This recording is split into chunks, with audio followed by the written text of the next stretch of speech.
اعوذ باللہ من الشیطان الرجیم بسم اللہ الرحمن الرحیم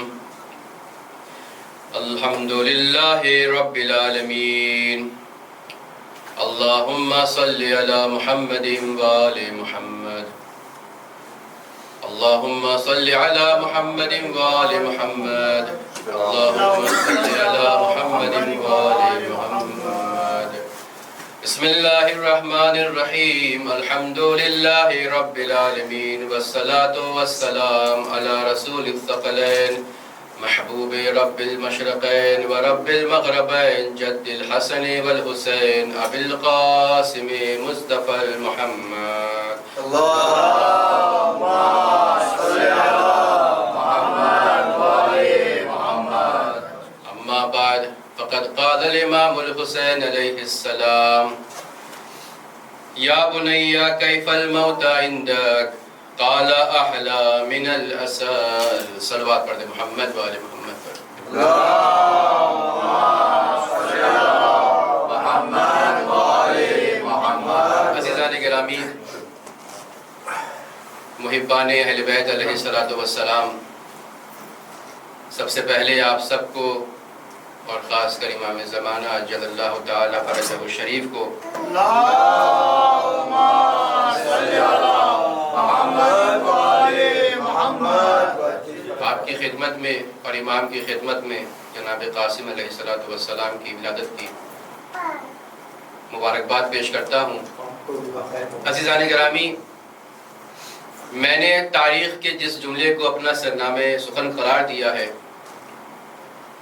اس میں امام حسین علیہ السلام اپنے بھتیجے جناب قاسم سے سوال کر رہے ہیں کہ اے بیٹا یا بنیا کیف الموت عندک، تمہارے نزدیک موت کیسی ہے؟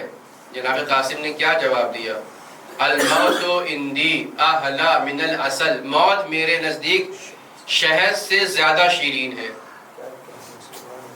اس حدیث کے یا اس تاریخی جملے کے پس منظر میں سوال ہو سکتا ہے، تین سوال کیا جا سکتا ہے کہ اے امام، آپ نے یہ سوال جناب قاسم سے ہی کیوں کیا؟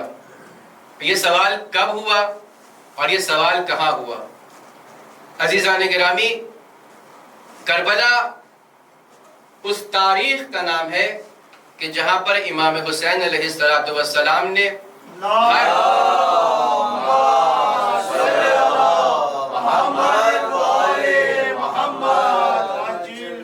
کربلا وہ معرکہ ہے کہ جہاں پر ہر سن کے لوگ موجود ہیں، چاہے وہ بچے ہوں، جوان ہوں، بوڑھے ہوں، ہر کسی کو، ہر صنف کے لوگوں کو امام حسین علیہ السلام جمع کیا ہے. کیوں؟ اس لیے کہ کربلا معرکے کا نام نہیں ہے، یہ حکیم کربلا نے یہ میدان اپنے لیے سجایا ہے تاکہ دنیا تک پیغام پہنچے کہ دیکھو، جب ہر ایج کے لوگ کسی معرکے میں آتے ہیں تو وہ میدان کیسے فتح کیا جاتا ہے. استاد محترم فرماتے ہیں کہ جب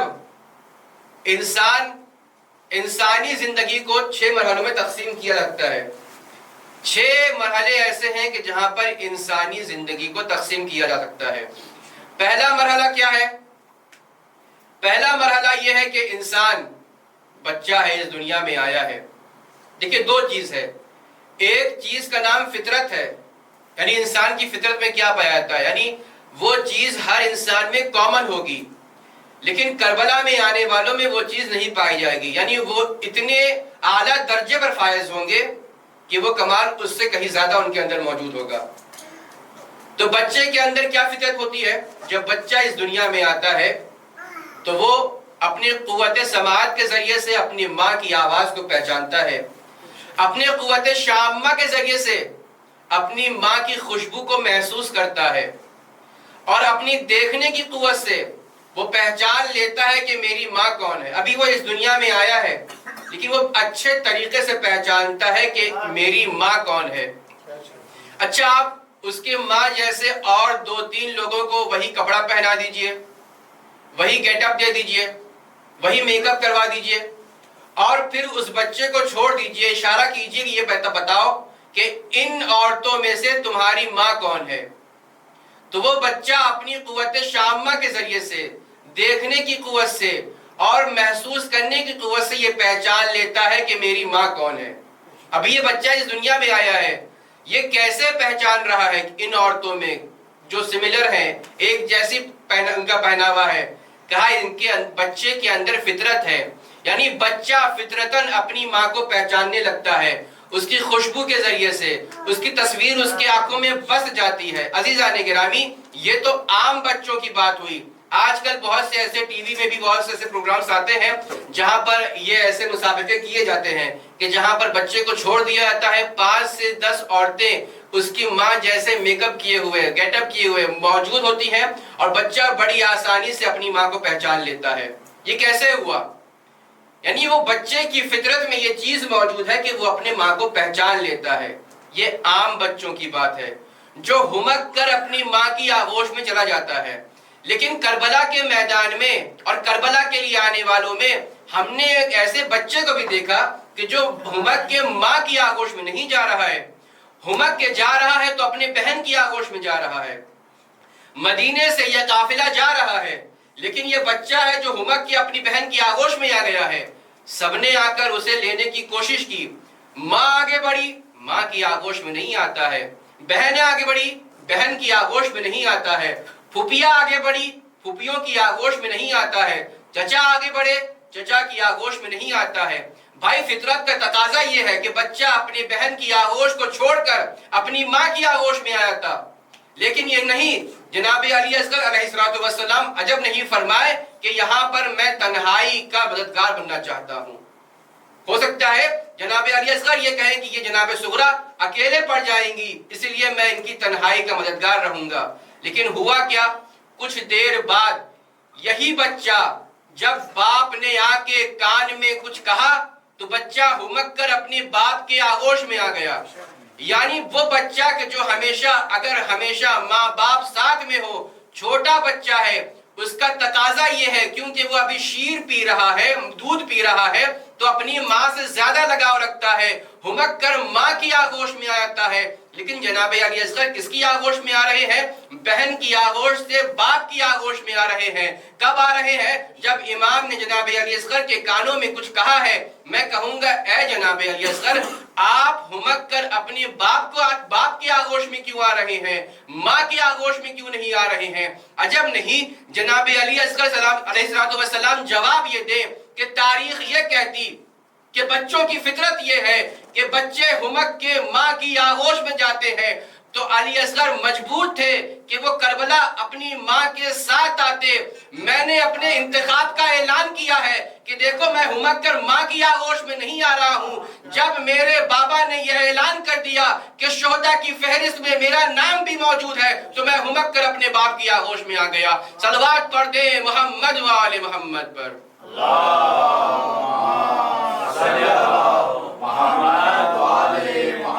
تو عزیزان گرامی، اس سے معلوم یہ ہوا کہ امام نے کربلا کے لیے افراد اکٹھا نہیں کیے ہیں، کردار اکٹھا کیے ہیں۔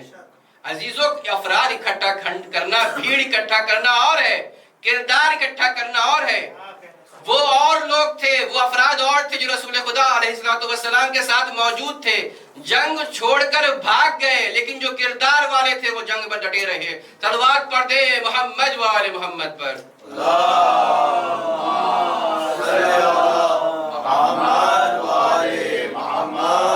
تو یہ پہلی قسم ہے، انسان کی پہلی کیٹیگری، پہلا مرحلہ انسان جب بچہ ہوتا ہے وہ اپنے ماں سے لگاؤ رکھتا ہے، ماں کی آغوش میں رہتا ہے، لیکن یہ بچے کا انتخاب ہے کہ وہ اپنے باپ کے بلانے پر کربلا کی طرف جا رہا ہے۔ دوسرا مرحلہ کیا ہے؟ جب بچہ 7 یا 8 سال کا ہوتا ہے۔ یہ بتائیے 7 یا 8 سال کے بچے کی فطرت میں کیا ہوتا ہے؟ 7 یا 8 سال کے بچے کی فطرت میں یہ ہوتا ہے کہ وہ بچہ خطروں کا کھلاڑی ہوا کرتا ہے، خطروں سے کھیلتا ہے۔ آپ کہیں گے کیسے؟ عزیزو، آپ کے بھی گھر میں بہت سے بچے ایسے ہوں گے جو 7 یا 8 سال کے مرحلے میں ابھی ہوں یا گزر گئے ہوں۔ آپ نے یقیناً دیکھا ہوگا جب یہ بچے اپنے گھروں میں ہوتے ہیں، ان کے کانوں میں کوئی آواز آتی ہے، کوئی ہلہ ہوتا ہے، کوئی جھگڑا ہوتا ہے، یہ سب سے پہلے گھر سے بھاگتے ہیں اس طرف۔ بھائی ابھی تمہارا سن چھوٹا ہے، تم چھوٹے ہو۔ کہا نہیں، انہیں خطروں سے کھیلنے کی عادت ہے، انہیں کسی کے اجازت کی ضرورت نہیں ہوتی ہے، وہ بغیر اجازت کے وہاں پہنچ جاتے ہیں جہاں لڑائی ہوا کرتی ہے۔ ہم ہو سکتا ہے وہاں پہنچنے سے، وہاں جانے سے ڈرے، لیکن انہیں ڈر نہیں لگتا ہے. یعنی یہ سن وہ سن ہے جب یہ خطروں سے خطروں میں اپنے آپ کو ڈالنے میں اپنا فخر محسوس کرتے ہیں. تو یہ عام بچے ہیں جو 7 یا 8 سال کی عمر میں ان کی فطرت یہ کہتی ہے کہ وہ خطروں سے کھیلتے ہیں. اچھا، ہم میں سے بہت سے ایسے افراد یہ ہیں کہ مولانا صاحب ہمارا بیٹا بہت شریف ہے، بچہ 7 یا 8 سال کا ہے، گھر سے باہر نہیں نکلتا ہے. آپ اپنے بچے کا علاج کروائیے. کیوں؟ اس لیے کہ میڈیکل بھی کہتی ہے، ایران میں بھی کہتے ہیں جب ہم بہداشتی ہوتی ہے تو وہاں پہ چیک اپ ہوتا ہے، تو وہاں پہ یہ کہتے ہیں کہ اگر یہ بچہ شرارتی نہیں ہے اور یہ کردار اس کے اندر نہیں پایا جاتا ہے تو وہ سائیکولوجیکل اس کے اندر بیماری ہے. تو یہ شرافت کا غلاف اس پر نہ اڑائیے. بچہ اس عمر میں کرتا ہی یہی ہے کہ جب بھی اس کی کانوں تک کوئی خبر پہنچتی ہے وہ بھاگ کر وہاں پہنچ جاتا ہے.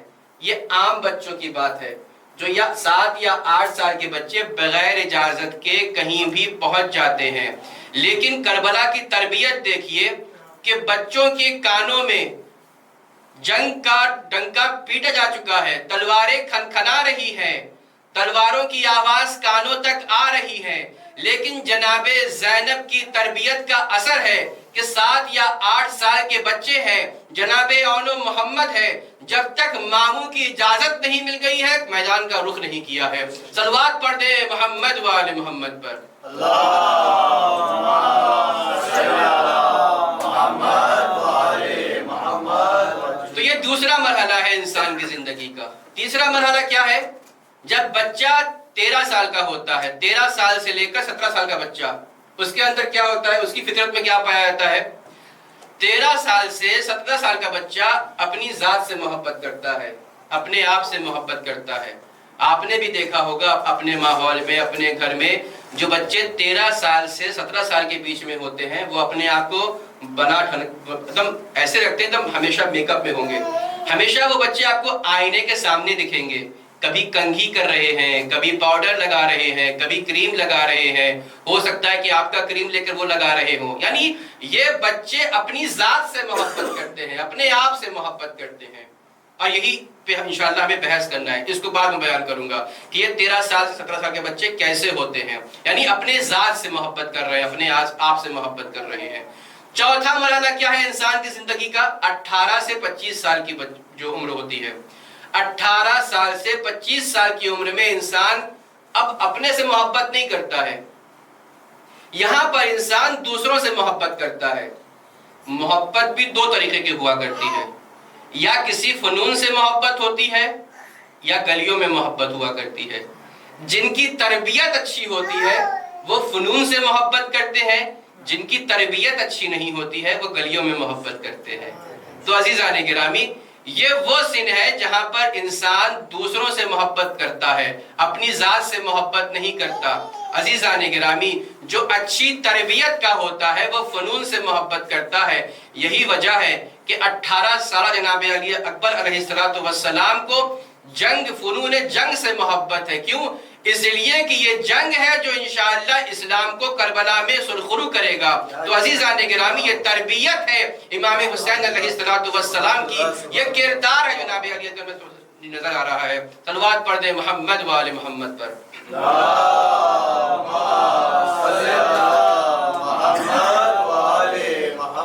تو یہ چوتھا مرحلہ ہے کہ جہاں پر انسان اپنی زندگی کے مرحلے میں ہوتا ہے. 5واں مرحلہ کون سا ہے؟ 5واں مرحلہ وہاں ہے کہ جب انسان 25 سال سے 50 سال کی عمر میں ہوتا ہے. اور یہ انسان جو ہوتا ہے اسے عہدے سے محبت ہوا کرتی ہے، پوسٹ سے محبت ہوا کرتی ہے. یعنی یہ انسان چاہتا ہے کہ کسی عہدے پر ہو، پوسٹ پر ہو. آپ میں سے بھی اکثر لوگ جو ہیں اس ٹائم 25 سے 50 سال کی عمر کے بیچ میں ہیں، اور آپ کے دل میں بھی کہیں نہ کہیں یہ تمنا ہوگی کہ جو میں جس پوسٹ پر ہوں اس سے آگے بڑھ جاؤں، سیکریٹری کی پوسٹ پر، مینیجر کے پوسٹ پر، یا فلور مینیجر کے پوسٹ پر، یا انجمن کا سیکریٹری بن جاؤں، یا کسی بھی عہدے پر فائز ہو جاؤں. یعنی یہ عمر وہ ہے کہ جہاں پر انسان پوسٹ کو انتخاب کرتا ہے. اس کے دل میں یہ ہوتا ہے کہ کوئی پوسٹ ایسی ہو کہ جو مل جائے اور میں اس کا اہل بن جاؤں. یہ عام فطرت ہے انسان کی کہ جہاں پر 25 سال سے 50 سال کے بیچ میں انسان عہدے کو پسند کرتا ہے، پوسٹ کو پسند کرتا ہے، لیکن حائر تربیت کربلا جناب عباس کی عمر 32 سالہ ہے، یہ کڑیل جوان اپنے علمداری کو پسند نہیں کرتا ہے کہ مجھے یہ کہا جائے کہ میں علمدار حسین ہوں، بلکہ اس بات کو پسند کرتا ہے کہ میں جناب امام حسین کے نالین کو اٹھانے والا ہوں۔ صلوات پڑھ دے محمد و آل محمد پر۔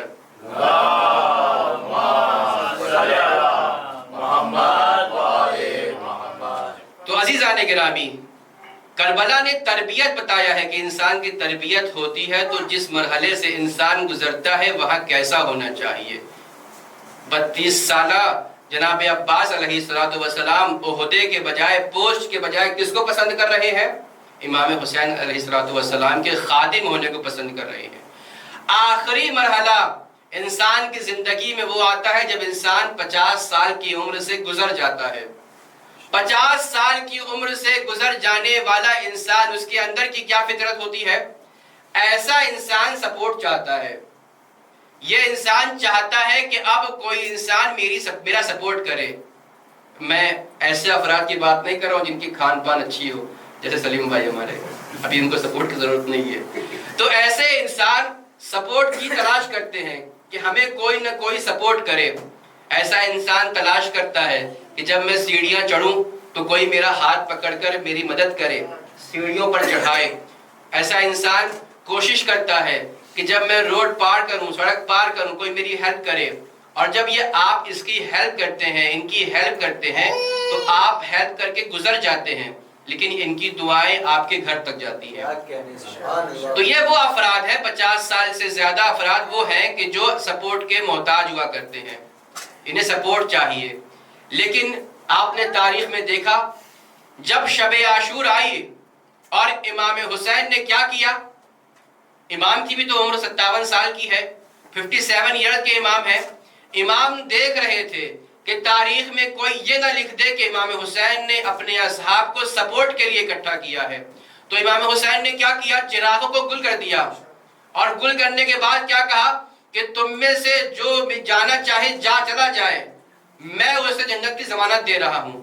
میں کہوں گا اے امام، ابھی تک تو آپ زہیر کو اپنے ساتھ آنے کے لیے کہہ رہے تھے، وہب کو اپنے ساتھ آنے کے لیے کہہ رہے تھے، خط لکھ لکھ کر آپ نے حبیب ابن مظاہر کو بلایا ہے، اور آپ چراغ گل کر کر کہہ رہے ہیں کہ جس کو جانا ہے چلا جائے۔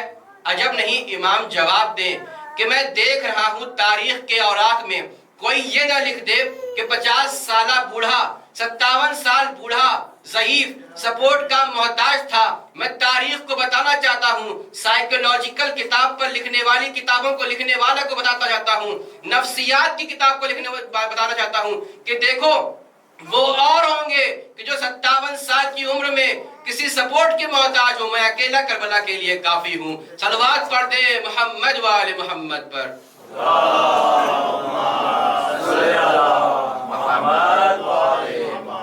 تو یہ ہے زندگی کے 6 مرحلے۔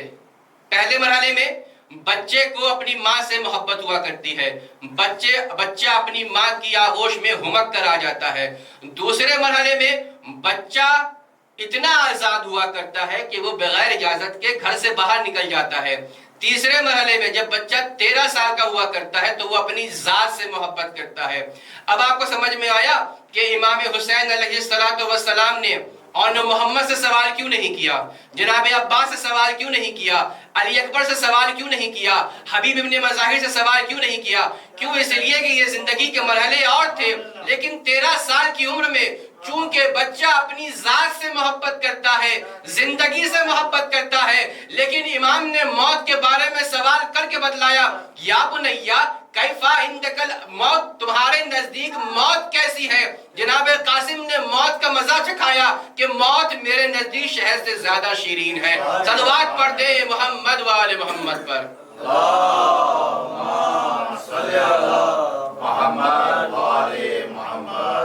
تو عزیزان گرامی، اچھا یہ کیا کربلا کی جنگ معجزے سے جیتی گئی ہے؟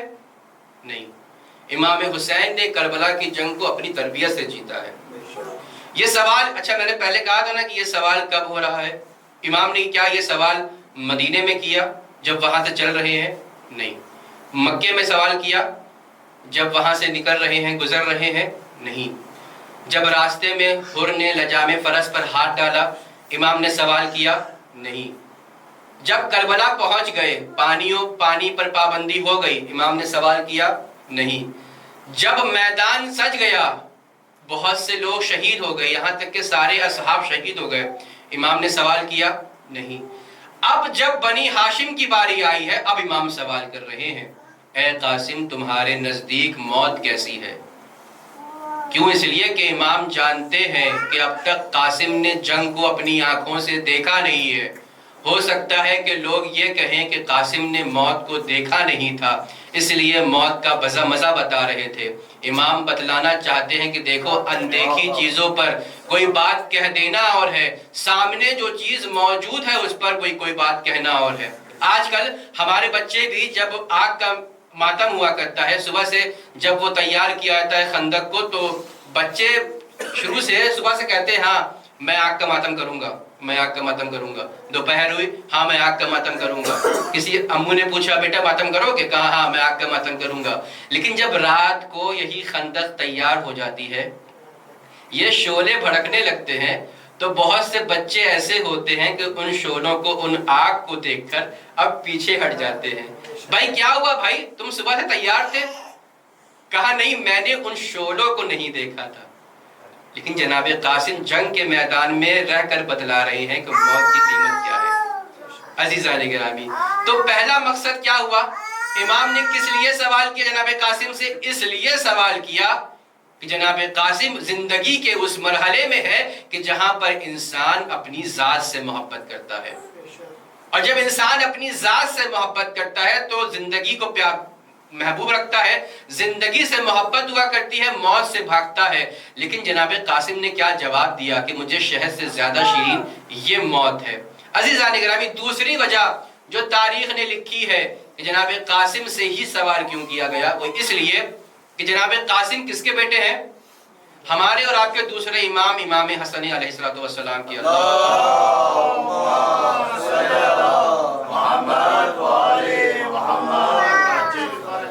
جناب قاسم بیٹے ہیں دوسرے امام کے۔ دوسرے امام کے بارے میں یہ تھا کہ انہوں نے صلح کیا تھا معاویہ سے، تو کوفے میں اور شام کے لوگ یہ جانتے تھے، ان کے بیچ میں یہ پروپیگنڈا کیا گیا، یہ مشہور کر دیا گیا کہ نعوذ باللہ نعوذ باللہ نعوذ باللہ، جناب امام حسین علیہ السلام نے ڈر کے یہ صلح کی ہے۔ یعنی لوگوں کے دلوں میں یہ بات بیٹھی ہوئی تھی کہ دوسرے امام نے معاویہ کے ساتھ صلح اس لیے کیا ہے کہ امام ڈر گئے ہیں۔ تو اس وہم کو، اس پروپیگنڈے کو نابود کرنے کے لیے، برباد کرنے کے لیے امام نے سوال کیا ہے تو امام حسن کے بیٹے سے کہ اے بیٹا تمہارے نزدیک موت کیسی ہے؟ اور اب جو جناب قاسم کہہ رہے ہیں کہ میرے نزدیک موت شہد سے زیادہ میٹھی ہے، شیرین ہے، وہ جناب قاسم کے لب نہیں ہل رہے ہیں بلکہ امام حسن علیہ السلام کی شجاعت کا مظاہرہ ہو رہا ہے۔ صلوات پڑھ دیں محمد و آل محمد پر۔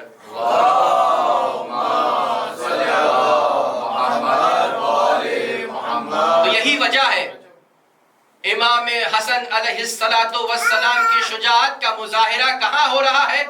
جناب قاسم کے ان الفاظ سے ہو رہا ہے۔ عزیزان گرامی، ہماری بھی دعا ہے پروردگار عالم ہمیں زندگی کے ہر مرحلے میں، اور موت جب ہم سے نزدیک ہو تو ہمارے دلوں میں اہل بیت علیہ السلام کی محبت ہمیشہ ہمیشہ دائم و قائم رہے، ہم کبھی بھی توحید کے راستے سے بھٹکنے نہ پائے۔ جہاں جہاں بھی شیعان حیدر کرار ہے ان کی جان مال عزت آبرو کی خداوند عالم حفاظت فرما، ہم شیعان حیدر کرار کو اپنے حفظ و امان میں رکھ۔ پروردگار عالم سب سے بڑی دعا یہ ہے کہ ہمارے وقت کے امام کے ظہور میں تعجیل فرما اور ہم کو ان کے آوان و انصار میں شمار فرما۔ ربنا تقبل منا انك انت السميع العليم۔ اللهم صل على محمد